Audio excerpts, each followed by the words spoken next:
Hello bankers, जैसा आप जानते हैं कि जेआईबी एग्जामिनेशन के लिए जो डेट शीट आ चुकी है, रजिस्ट्रेशन भी स्टार्ट हो चुकी हैं और रजिस्ट्रेशन चलेंगी 22 फरवरी तक और पेपर है 3 मई से। अब इसके अटेम्प्ट रूल्स क्या बोलते हैं, देखिए आप एक बार जेआईबी एग्जामिनेशन के लिए रजिस्टर करते हैं तो वो रजिस्ट्रेशन 3 साल के लिए वैलिड होता है। इन 3 साल में आपको 5 अटेम्प्ट्स में ये पेपर क्लियर करना है। ठीक है, 5 अटेम्प्ट्स हो गए, जैब नहीं सारे पेपर क्वालिफाई कर पाए, सारा प्रोसेस दोबारा होगा।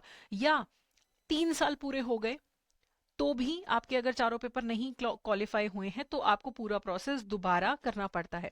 तो उसमें दो सिनेरियोज हैं, एक आपने अटेम्प्ट लिमिट रीच कर ली, ठीक है, आपने 2024 में 2 बार पेपर हुआ आपने दिया, आपने 2025 में 2 बार पेपर हुआ आपने 2 बार वो भी दिया, फिर आपने 2026 में एक बार पेपर दिया, ठीक है, 5 अटेम्प्ट हो गए, फिर भी आपका जेआईबी क्वालिफाई नहीं हुआ, आपके सारे पेपर नहीं क्वालिफाई हुए, तो दोबारा से रजिस्ट्रेशन प्रोसेस होगा।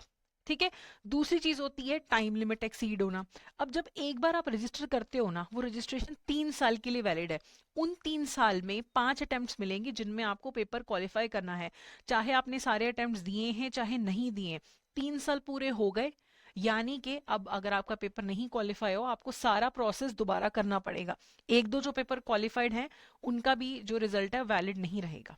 ओके, तो हमें साइकिल में नहीं फंसना है, इसीलिए आप ज्वाइन कर सकते हैं एडुटैप का लाइव क्रैश कोर्स बैच 3, ताकि आप सिंगल अटेम्प्ट में ही ये पेपर को क्वालिफाई कर सकें। तो लाइव क्रैश कोर्स में आपको टोटल 60 क्लासेस मिलेंगी। लाइव क्लास मिस कर देते हो तो आप रिकॉर्डेड क्लासेस भी दे सकते हो, साथ के साथ notes, test series, chapter wise MCQs भी आपको मिलेंगे। प्रॉपर आपको टेस्ट सीरीज अलग से लेने की जरूरत नहीं है, ये आपका वन स्टॉप सोल्यूशन बनेगा। तो अगर आप जेआईबी एग्जामिनेशन के लिए एक स्ट्रक्चर्ड प्रिपरेशन चाहते हैं, so this live crash course is a great answer for that. So all the best.